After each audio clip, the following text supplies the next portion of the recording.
My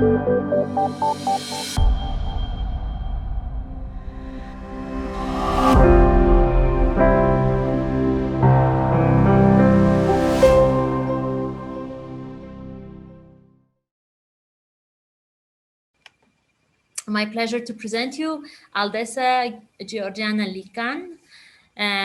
She's a Roma feminist activist with experience in advocacy and grassroots work with Roma women, Roma girls, and Roma youth in general. She has been working extensively for almost 10 years now with Iromania. It's an association that promotes Roma women's rights, and her activity is directed very much to creating safe spaces for Roma girls. And yes, so Aldessa, you have the floor. We're very much looking forward to hearing to you. Hello, everybody. I'm really excited to be here. And I would like to first thanks to the team of Salto Youth Inclusion and Diversity for having me. And secondly, to Dani, who is not here, but who was the one who recommended me, let's say, for this talk. And we will come back to Dani and about making space for other voices later in our discussion. I'm also very happy to see here some people that I closely work with, and I will say hello to my sister Sara from Spain, hola, and also to Miss Elizabeth Balint, who I had the pleasure to work together in the program for community organization in the USA. So glad to see you all here. And of course, thank you all for joining this discussion. Yeah, I will start a little bit to talk about myself. As Anna was saying, I identify myself as a Roma feminist activist.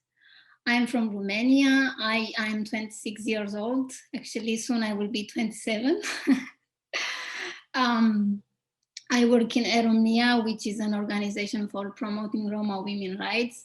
And I'm really happy to say that this was my first contact and also my first job when I was 18 years old.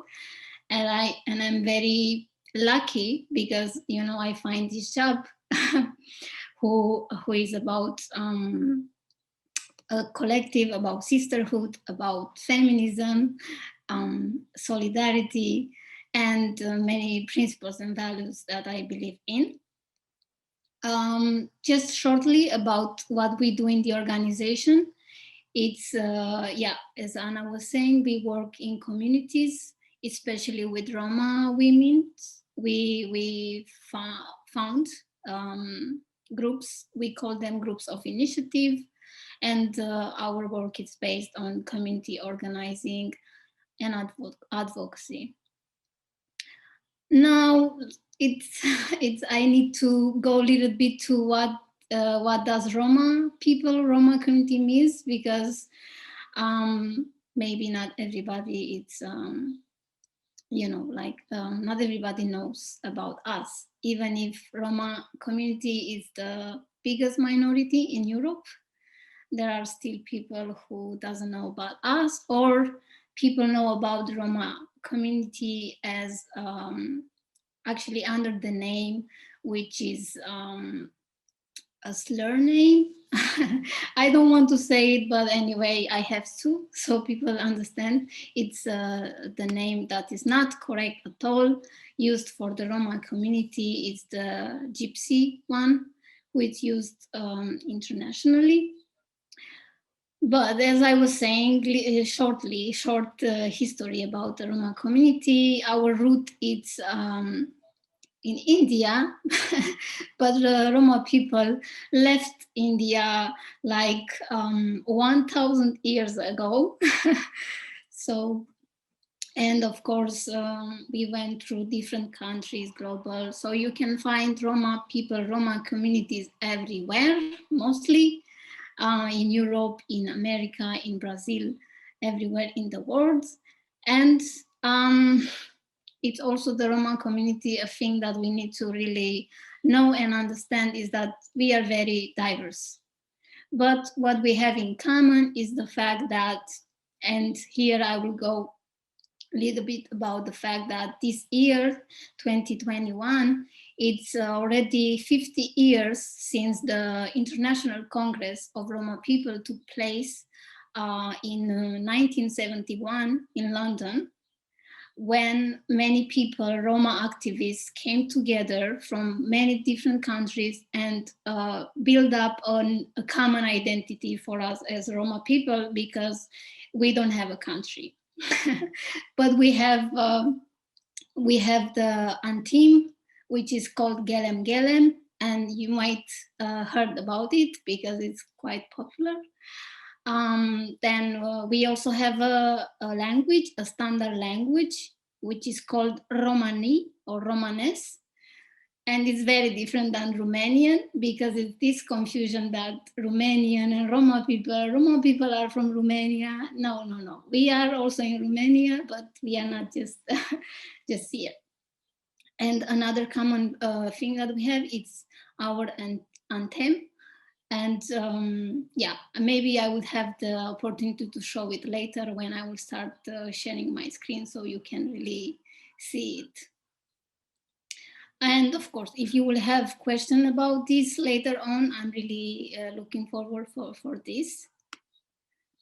Okay, this was the short introduction. And now, because our topic is intersectionality, then I prepared a presentation in which I talk about intersectionality, but I will also give you examples from our practice work as a Roma feminist, because our perspective, it's an intersectional one.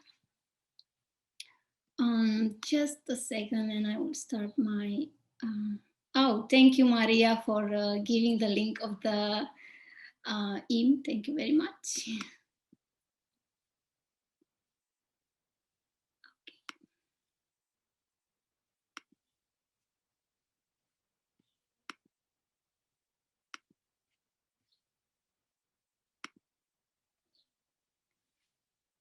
Okay, so can you all see my screen? Yes, we can see it very well. Okay. So yes, as you could see, and before starting presentation, I would also say that I really liked this idea of the team of organizing these 5 series of webinars in order to tackle different topics and talk about it by bringing maybe voices that we can not hear in our daily activities. And yes, the title of this today event, it's Embracing Diversity, but I would also say embracing intersectionality, through which we can embrace also diversity. Of course, what is intersectionality? Maybe you already know, right? Some of you already working in this in fields of in the field of intersectionality, but we cannot talk about intersectionality without mentioning the one who coined the concept of intersectionality, who is Kimberly Crenshaw, a Black feminist woman and a law professor at the University of California. And of course, most important, it's to know that intersectionality is rooted in Black feminism. And putting it in more simple words, intersectionality is the concept that focuses on multiple identities of individuals and on the systems of oppression which are overlapped. And yes, you can see through the image also that we as individuals, we have more identities, and mostly these identities are related to our context, to the societies in which we were born, and in the communities from where we are part of.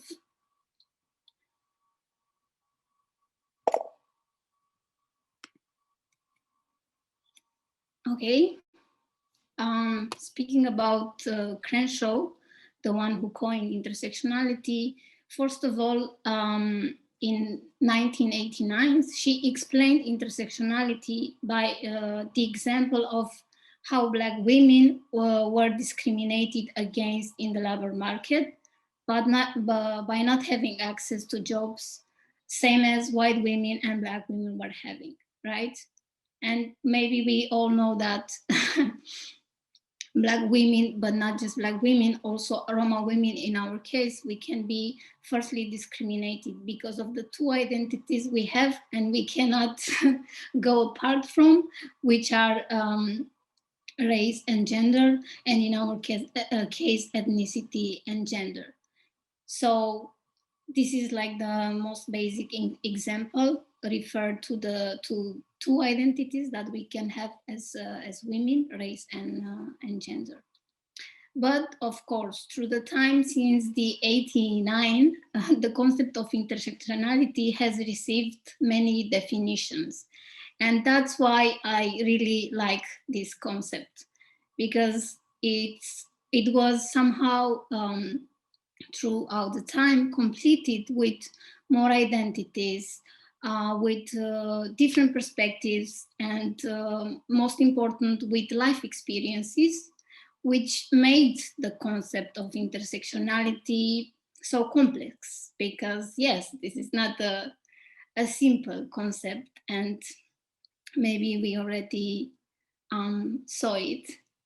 But what is, the most important thing that we should really keep in mind is that intersectionality was coined in order to put the focus on the voices of the most vulnerable groups that are part of our societies.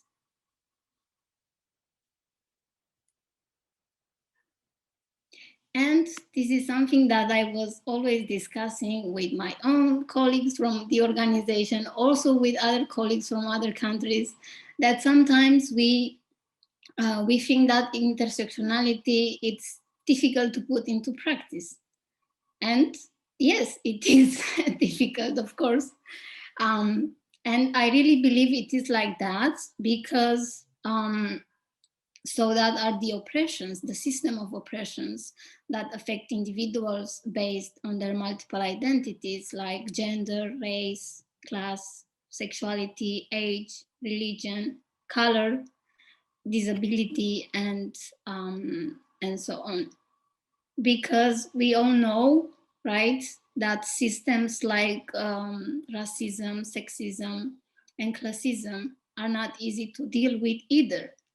And it is because these are systems that have, like 1,000 years, and sometimes we are really fighting with something which exists like forever. Because sometimes I ask myself why we have these issues related to sexism, why it is patriarchy, or then I ask myself, it was patriarchy first, or it was capitalism?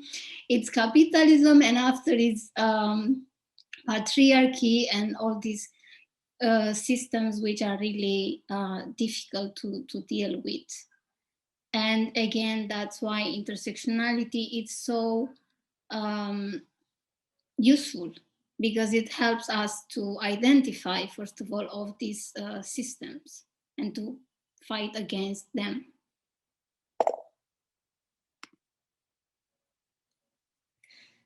Okay, yes, another question that is coming up, taking into consideration the feminist movement, which is also, I would say, very big and diverse.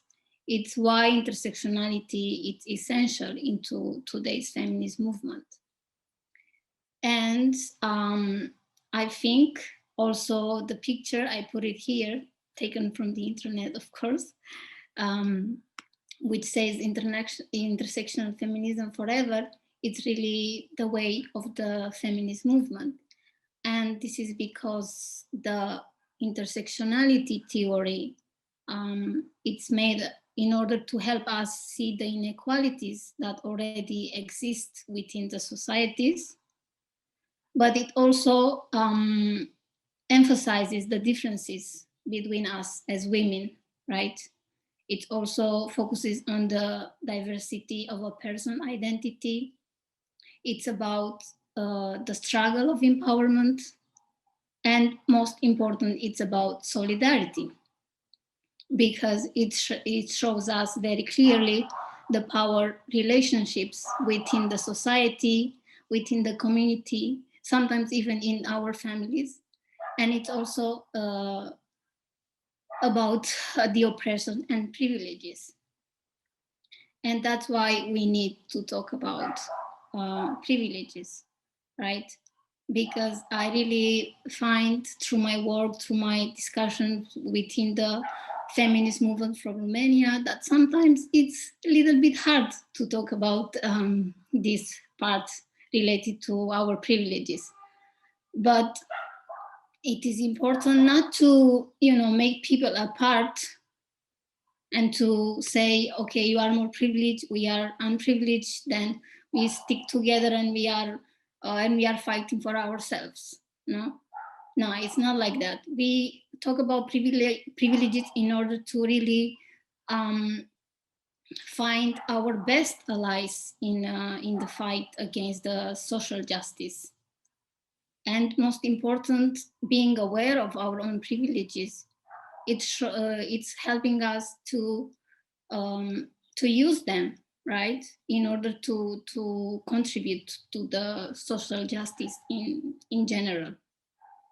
And not long time ago, I wrote an article about how myself as a Roma woman, I feel privileged, because I really believe also we as minority, we can have privileges within our communities.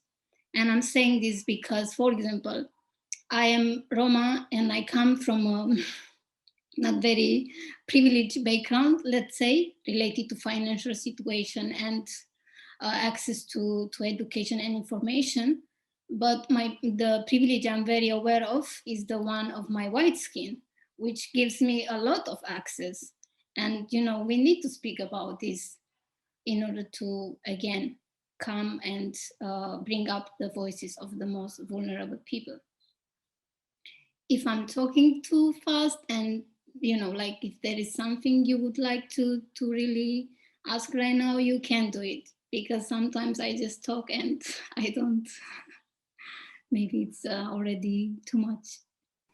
Oh, that's just wonderful. And if people have questions, they will put it in the chat. So please go ahead. Okay.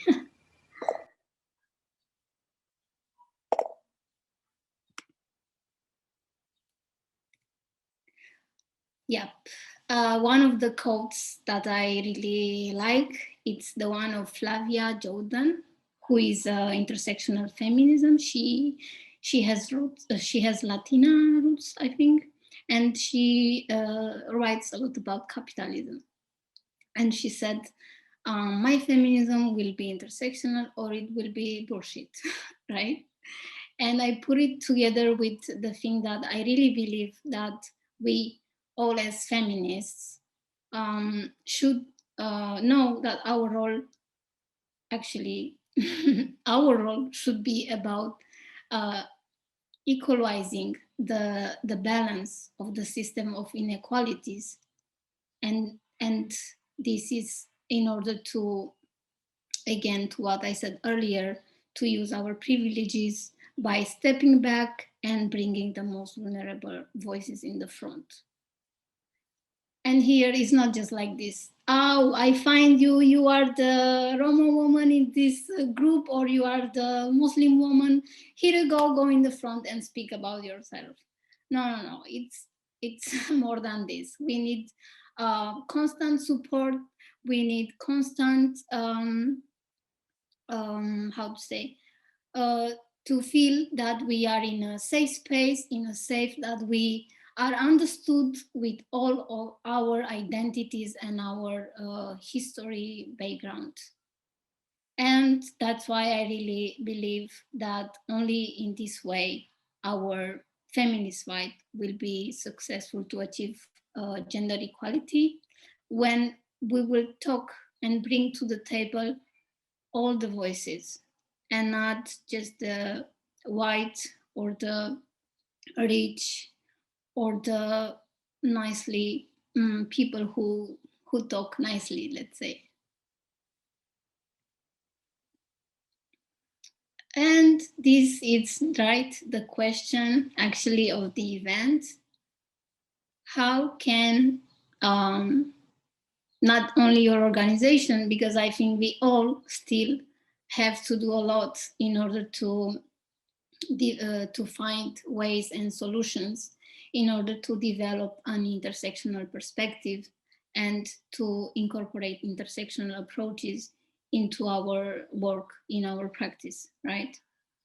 And through my work, examples and experience, I give here some some examples, some suggestion of what we can do, also at the personal level, but also at the organizational level, in order to have an intersectional perspective, is to first of all acknowledge that all people have multiple identities, and this is coming also with multiple struggles, which means that not all of us have the same equal chances, right?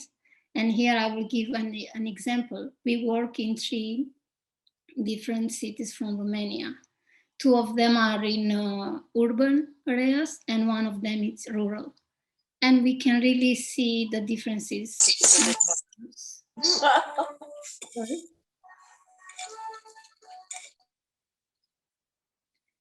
Okay. Now it's okay, please. And we can very easily see the differences between the girls who live in a city and the ones who live in a village when it comes to access of education. Let's take this example, right? It is always more difficult for the girl living in the village and who is also who has a more difficult financial situation. It happens most of the time for the girl who is Roma and from a poor family not to have the same access to education as a Roma girl with a good financial situation, right? And this is like a huge barrier. And we also need to talk about classism when it comes to intersectionality, because it's one system that we might not see, but which is very, very present in our daily lives.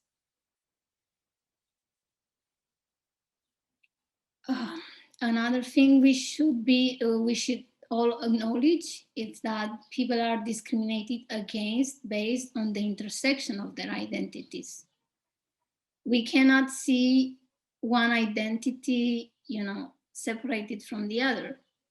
We should find ways to address a problem that it's about a person with multiple identities, and to address it taking into consideration all the identities and not just the gender one or just the race one. And for example, in our context in Romania, we as Roma feminists, we really struggle with this thing, because right, in one way we are part of the society as women and we face discrimination based on gender, and then we are also part of the Roma community, which is discriminated by the majority of people in general. So we both face racism and sexism.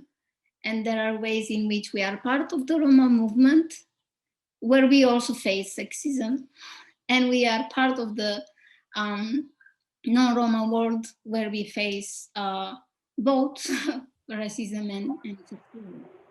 And that's why we not now, but many years ago, the concept of Roma feminism was developed.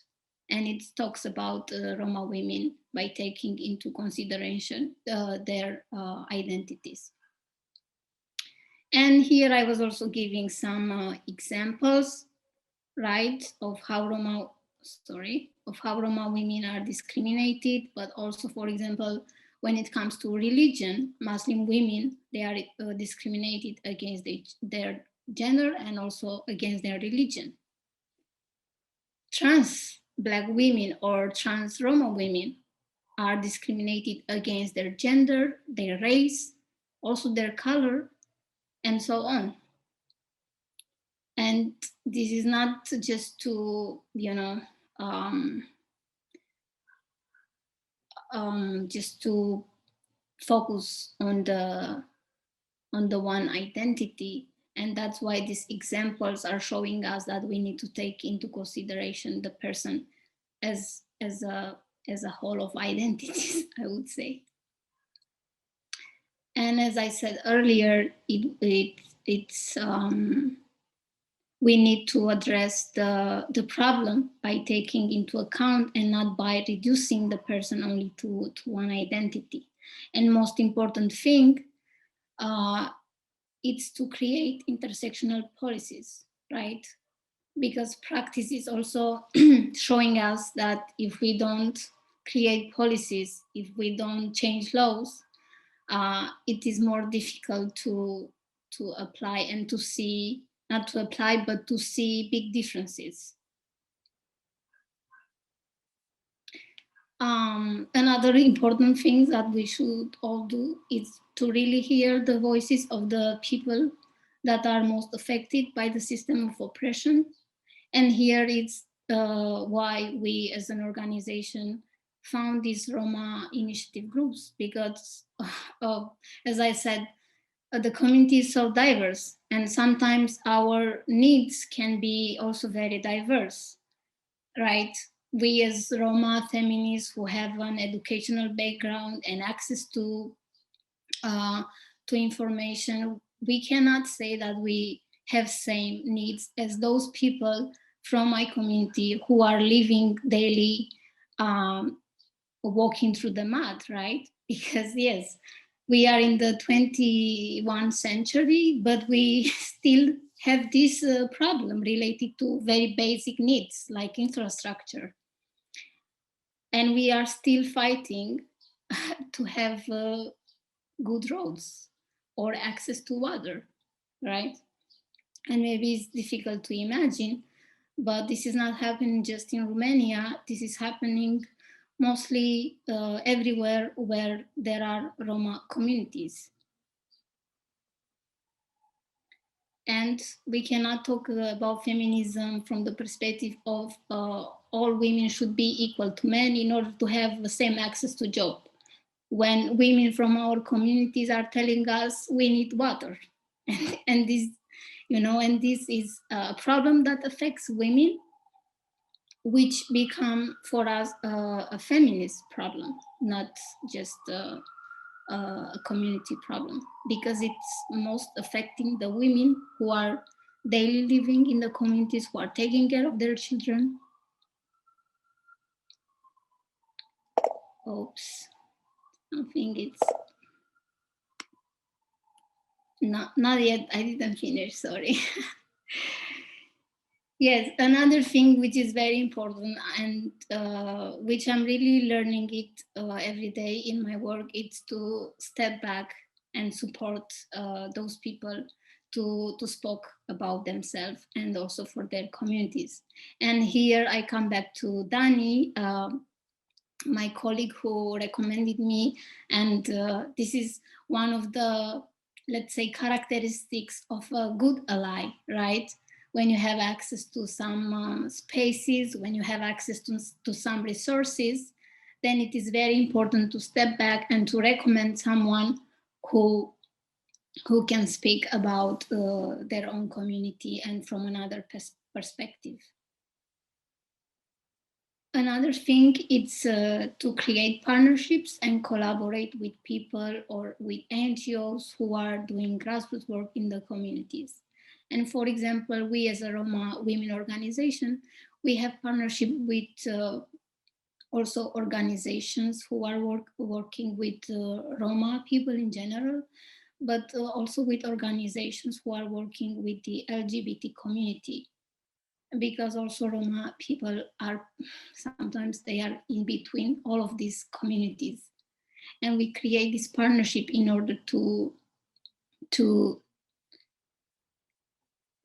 create spaces for these people who who are in between communities and who also face most of the time homophobia in the LGBT community, and in generally, they face homophobia in the mainstream society, and they face sometimes racism in the LGBT community.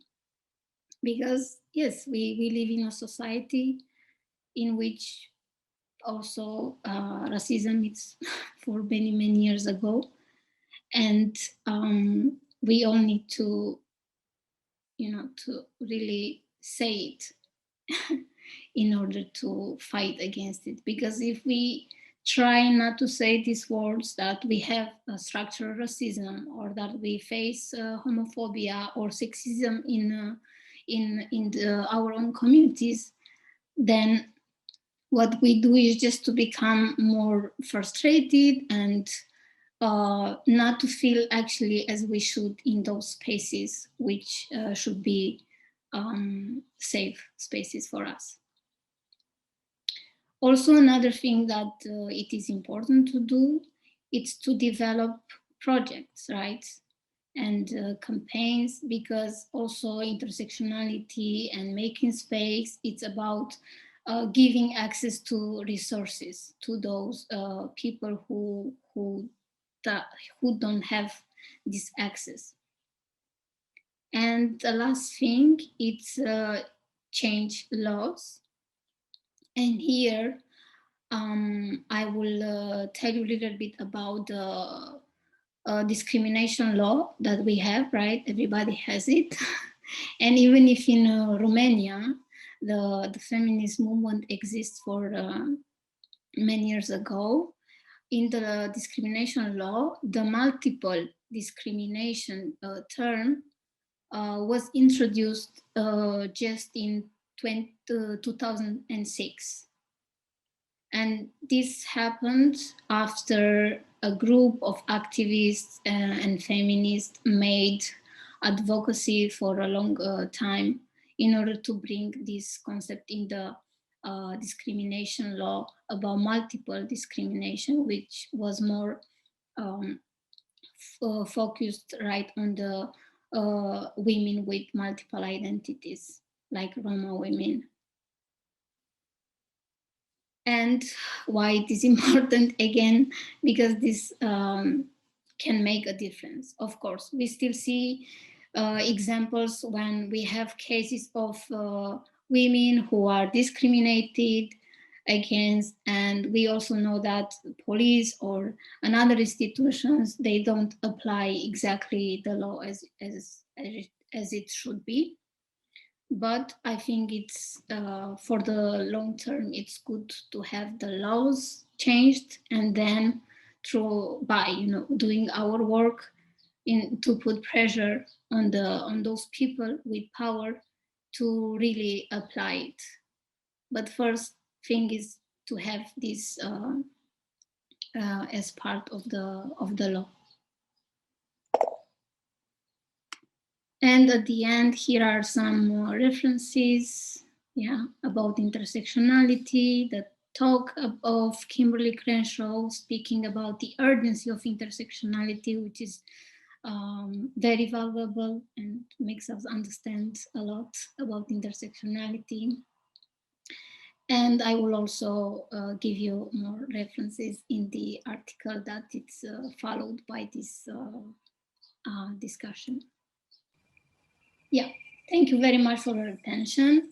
I'm sure I didn't cover everything, but that's why you are here, in order to make your questions. Yes, Aldessa, thank you so much. It's really inspiring and also very informative. For someone like me that has been working a lot on youth rights, I never thought that what we call youth empowerment could have so many aspects of intersectionality, for example, in them. Yes, so far we have already a few questions in the chat, and I will now ask Maria to help to come back to them. But don't worry if you didn't put your questions in the chat yet. Shortly, we will send you to smaller group discussions where you can bring your questions from. So please, Maria, guide us through the chat and what's going on there. Thank you, Anna, and thank you very much, Aldessa, for the amazing talk. In fact, we do have some comments. I will read both of them, and then you can take some time to answer them. The first one is, have you found that your activities are also influencing the struggles for rights by Roma men? As Roma feminists, we talk about the problems and the needs of the whole community, which includes Roma men also. What can we do? They are also part of our communities, of our families. They are our fathers sometimes, right? Even if they are also sexist. I think this is pretty much, in short, this is probably the answer to the question. As you say, this is definitely a much more complex thing than that. But yeah, I think we can come back to this question again if there is a need after the small group discussions. And Maria, maybe if you could rephrase or share the second question one more time. Okay, so Alexia is writing that she has done some research on the Roma community in Greece in order to develop programs that encourage entrepreneurship. However, I came to realize that it's not possible to realize, but I think she means implement this kind of programs everywhere in the country, as there are different kinds of castes in the Roma communities. I'm talking about the system which divides people into rigid hierarchical groups brought by India, and thus not all of them are open to such initiatives. Is this true? And if yes, how do we overcome the caste barrier? Okay, now I understood it better, and I think first of all, it would not be okay to call the groups castes. I would say more that we are, as I said, the Roma community is diverse, and we have different groups of people, right? For example, I am part of the group who is called the Bears, and we have this name because in our tradition, our ancestors were doing this job of taking the bear to the circus, circus, and this was one of the job, and from here we got this name, right? Then we have another group which is dealing with how it's called. Maybe Sarah, you can help me. They work with metal, and their name in Romanian, it's the people who work with the metal, but in English, it's really difficult to translate it, for example. Anyway, the idea is that we have so many different groups. Even our language has very different dialects, right? Even we have a base which is standard, but related to the country, related to the region in which the Roma community live, then we have influences. So there are also differences when it comes to the language, and more when it comes to, let's say, the tradition of the communities, right? Or the openness, right, of the community to work with Gaji people, right? And here I will explain. Gaji people, it's the name that we as Roma community give to those people who are not part of the community. And I should specify this doesn't have a negative or a pejorative meaning. It's just a word who makes very clearly the difference between Roma and non-Roma people. And for me, it's very difficult to talk now in the name of the community from Greece or in the name of the community from Spain, or even sometimes in the name of my own community, because as I was saying, the needs are different. Also, each community history in the country is different, right? In Romania, we have 500 years of history in which the church and the high, I don't know how it's also called in English, these words, but the rich people of Romania in the many years ago were having Roma people in slavery for 500 years, right? And then, of course, we have different, we developed different tactics of working with the mainstream society. And really, I cannot, say very specifically why some people have this way and why in others. But it's very important, if we want to work with those people, right, to look at their history in general, but then also in the history of the countries from which they are part of, to understand why these barriers exist. Yeah, thank you very much, Aldessa. I think for now we will stop taking more questions from the chat. And Maria, if we could already prepare the rooms for our participants to further discuss their main takes from this talk. So we will send you shortly into small groups. Let me share my screen. And we would like to ask you to come back to us, to the main room in 15 minutes with one question or one insight that you have after Aldessa's input. Then we will take those after these 15 minutes and address them again. If we skipped any of your comments or any of your questions in the chat, you can bring them back to our attention after the small group discussions. And if we're ready, Maria, I think we are good to go. Thank you very much. So we will proceed in the following way, that first we will collect all the questions for Aldessa or insights that you have as a group, and then ask her to address all of them in the end. In this way, also avoiding repetitions and giving Aldessa some time to think about the questions that you bring to the floor. So yeah, let's go room by room. And if people from room number 1 could share their one question or one comment, please, you have the floor. Hi, I don't know if Alexandra or Stefan prefer to talk. We didn't. It's fine, you can go. Thanks.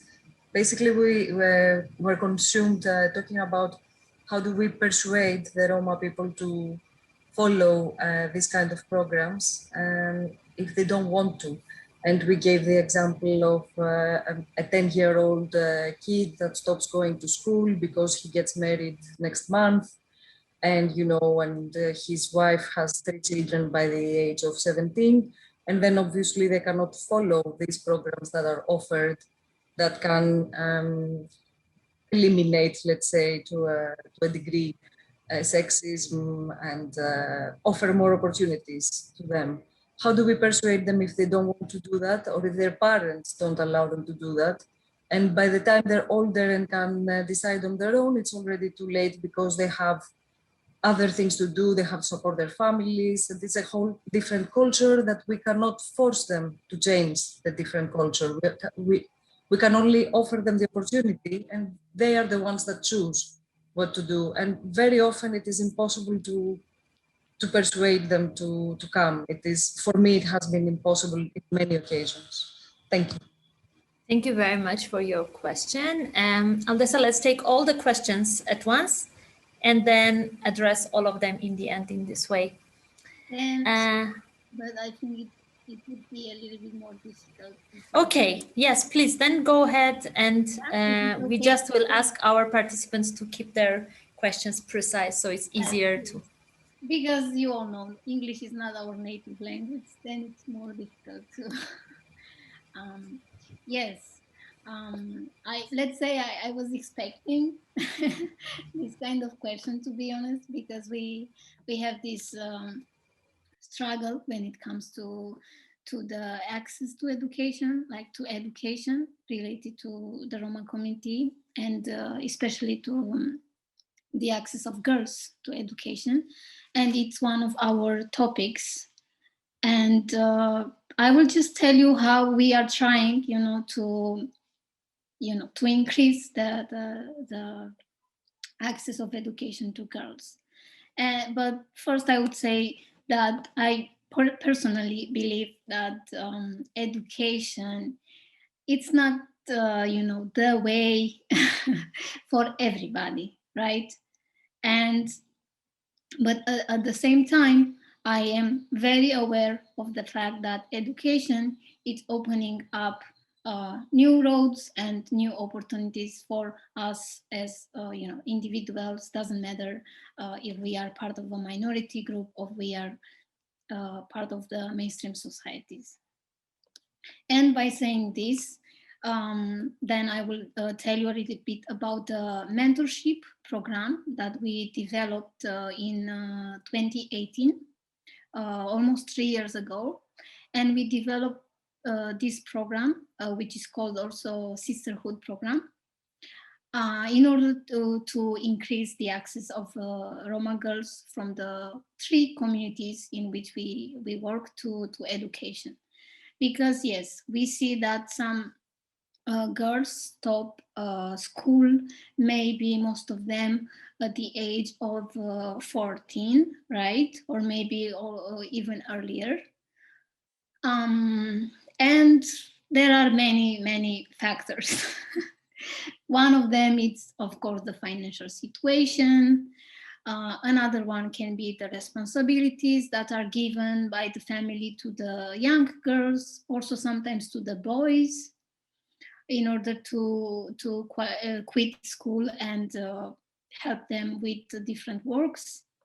But it's also a lot about the system and how the local, let's say we talk about the local now, the local institutions are acting when, for example, they see that one girl is missing out from the school few days, right? Normally in Romania, by law, the teacher should check why this girl is not coming to school anymore. And unfortunately, I must say that this is not happening a lot. I mean, the reality is showing us that I would say teachers in general, but of course there are good teachers. I had many good teachers who helped me. But in general, they don't care too much when Roma people are missing from school. And it's a pity, but it's also the reality, right? And what we tried to do in these 3 years was also to develop partnerships with the school, with the office that is taking care of the child protection, and sometimes even with the police office, in order to bring all these people to table and talk about this issue that it's a big issue, and it's affecting also us as a community, as girls, our future, but also us as a whole society, right? Because if we don't have people who have at least mandatory education, then they don't have jobs, then they cannot, so they don't contribute to the whole society. And I really don't understand why people from the governments don't see the issue and how to tackle this problem from this perspective of, if you are doing something in order to raise access to education for the Roma community, then you are contributing to the whole society, not just to those people. But of course, we cannot avoid the fact that we really face the institutional racism, which is present everywhere. And people, this is the reality, they don't care when it's about Roma. That's why we have a huge number of the Roma girls who are not attending school. But we also need to talk about the Roma, both men and women who attend school, who have, like high education studies, PhDs, and so on. Sarah, my colleague, she's, let's say, one of them, and she's also here present, and many others. And then I really would like people to change this idea of, when approaching this topic of education, to not to put it into the individual desire of the person, right? Because, for example, I often hear this fact: if you desire to do something, then you will achieve it. And from my personal experience, I would say it's not like this.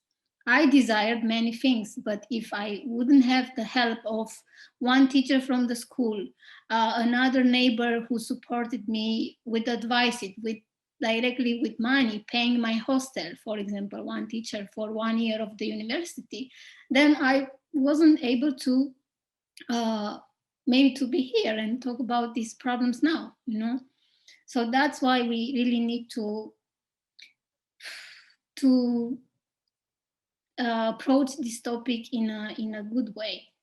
And of course, when we see that families are the ones who are not letting, let's say, there can be these cases also. One girl, there is one family and they want to marry the girl. Then by law, we all know that as a children, until you are 16, you are obliged by the law to go to school. Doesn't matter what are the reasons, right? And this should apply for all. No, you want to say something, Alexia? I'm saying that practically the law is not applied, and we shouldn't steal more time from the other groups. I'm thinking. Yes, we need to give time to other groups. But thank you so much. Yeah. But yes, we need to really put this responsibility on the authorities, who need, first of all, to check why it's not coming to school. And if it's marriage, if it's financial, then we need to find solutions in order to bring this child to school. Yes, thank you very much. And I have to say that within our team, we really admire how you focus very much constructively on the solutions rather than the problems. Aldessa, we are ready to take a question from group number 2 now. Please, if you are ready, who was from room number 2? If not, then let's pass to room number 3. Sorry, I'm not sure if I wasn't 2. Please just go ahead. Let's pretend it was 2.5. Great. First of all, thank you very much for your presentation, because I think I have to learn a lot about this. And this is maybe a hard question, but are there some best practices, or at least some regulations which really do work in certain countries? Are there certain countries where Roma people are, well, treated a bit better?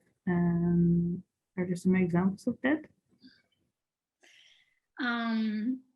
I wouldn't say another country, but I can give you a very short example of one community, which is in Romania. And it's the community who has the highest level of young people, both men and women with high education. It's called TOFLA, and most of them are also religious people. They are part of the Protestant church, yeah, and they are quite like an example for the community because. They have representation. I mean, like political representation, right? Because this is also important to have. In their small village, the mayor is a Roma person, and they also have, for example, educators, professors who are part of schools, and this can be a good practice when there is representation, and when there are people who are really hearing what the community is saying. People feel, good, and they also contribute to the community and to the society. Right. Okay, thank you. That's TOFLA, you said, right? The name is TOFLA. Okay. Because yes, there was also a request to spell it in the chat. So later, if you have the time. In the meantime, we are ready to take question from next group number 3 or 4, or next. Okay, so I go. I was with Emily. We don't have a specific question, but thank you for this amazing presentation. It was really inspiring, and good luck, and keep up the good work with with the Roma community. Thank you very much. Thank you very much for the words of encouragement. I think it's very important for our speakers. And finally, the last group, one more group we should have there that hasn't spoken yet. Okay, there is a question from group 5. Okay, 3 questions from group 5. Maybe somebody from the group could voice one that is most important to you, and the rest of the questions we will pass to Aldessa afterwards. Jenny or anybody else from the group, if you would like to take the floor now. Maybe Priscilla, we were just a pair. So I think the most important one is number 1 that Priscilla asked. So Priscilla, would you like to ask it?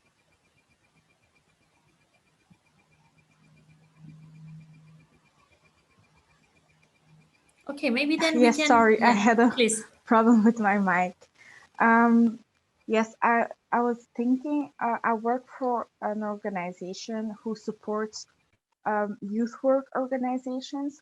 And my question was, what can I do to influence those organizations we work with to adopt a more intersectional approach embedded in their policy?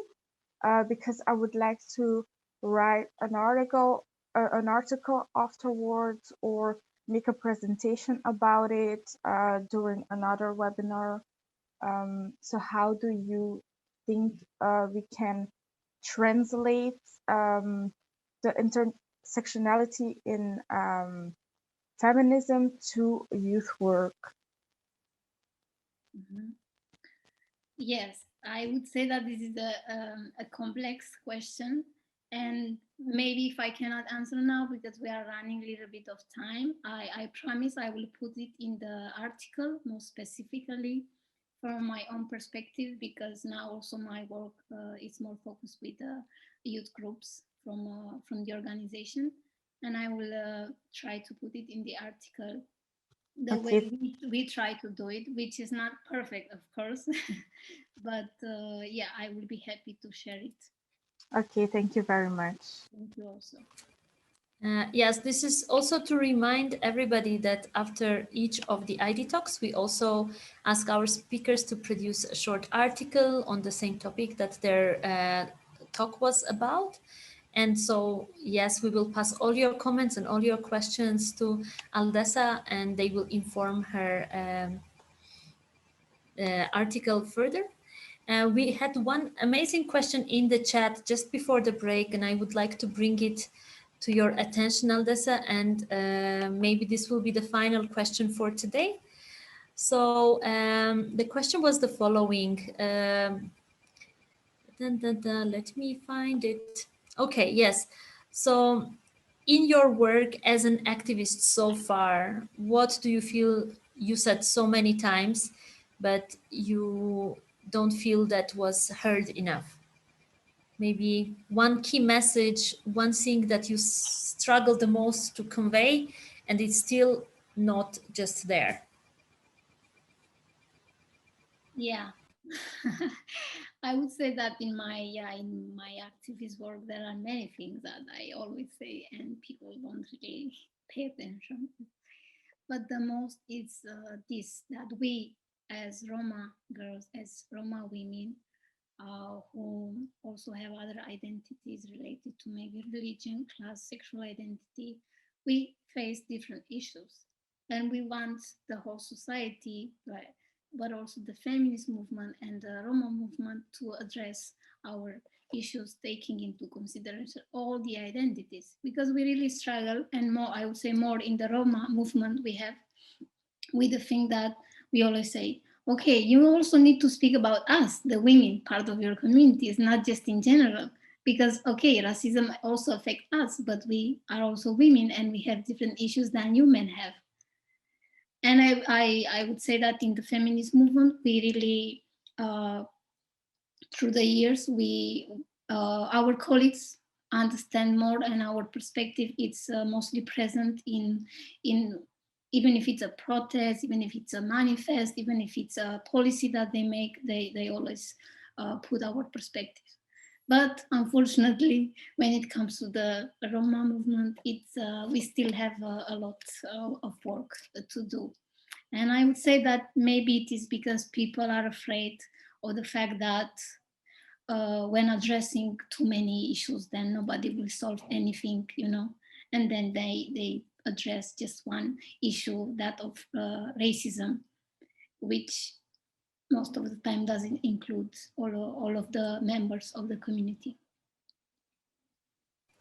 Thank you so much. Yeah, truly inspirational.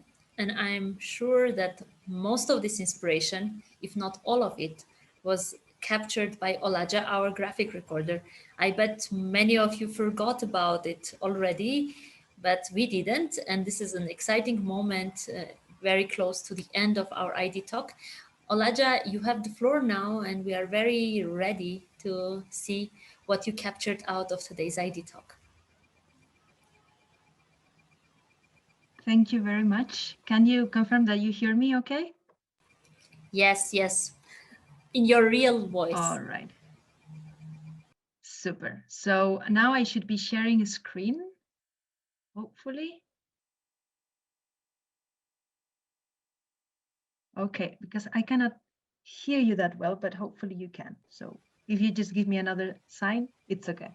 My internet is also not the fastest today. So yeah, I just wanted to say thank you, Aldessa, because it was such an engaging and clear presentation. I really had a lot of fun, and it was a pleasure to visualize the main inputs, because not only you started giving a actually very complete overview of what is the Roma community and where it stands, but also you started presenting from the very beginning, what is intersectionality, where does it come from, and then very importantly, how it is connected with the feminist movement, and how and why it is connected with this with the feminist movement, to later on really just give us tips on how we can practice this in our organizations, in our community. So you see some empty spaces over there that corresponds to the questions and answers that I will be completing. But yeah, I think it was brilliant and super clear. Thank you so much. Yeah, I was just writing that it looks really nice. Thank you very much. Yeah, thank you, Olaja. And now, Aldessa, if you have something to say, if you want to say something to the audience, just ahead of closing today's session, you have the floor now. Yeah, again, I would say. Well, I think there are not many things to say, but again, thank you very much for inviting me.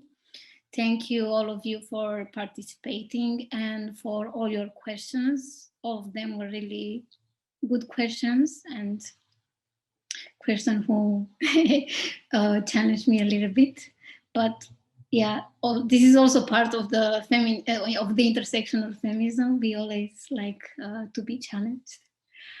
I don't know. The last thought it's that of yeah, maybe what you already got from me. I am an optimistic. Even sometimes I'm pessimistic, especially during this pandemic. But I mostly focus on solutions. Even if there are problems, I really believe that the constructive way in order to achieve our fight is that of focusing on solutions and not on the problems and issues we have. And I'm not saying it is not important to talk about. It is very important to find courage and support and speak about our issues, our problems. But yeah, in order to be constructive, let's talk and find solutions to improve, you know, our societies, which are a little bit messed up, I would say. Thank you so much, Aldessa, and above all for bringing so much of positive and inspiring vibe to today's ID Talk.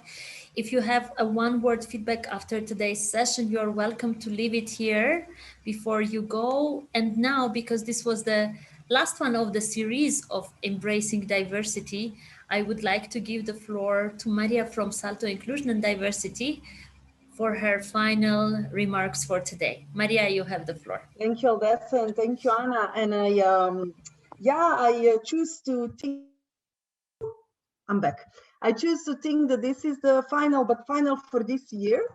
Yeah, and I also want to thank you all for being with us for last 2-3 months, and also for being with us today. And we really hope that we're gonna see each other again in this format or another, but we will keep you informed. You will still be getting some emails from us, like with article, including Aldessa's article, but also including the article from the previous session on intergenerational gap and how to bridge it. So there are still some resources that we are going to share with you. And also I would like to draw your attention to our latest publication you maybe already heard about and maybe you already used it, but I will just mention it again. So it's Embracing Diversity, and also the series was inspired by this publication. So yeah, just full of resources and like extra tools and materials that you can also implement or use in your daily work. And yeah, really thank you once again. And we really hope to be back maybe even at the end of this year. We don't know, but you will be informed. I think idtalks will continue. And thank you to a great team, yeah? It's a bit like Oscars. Yes, now it's really the end of today. So yes, we let you go to continue the wonderful work you're all doing. Thank you for being with us, and bye-bye.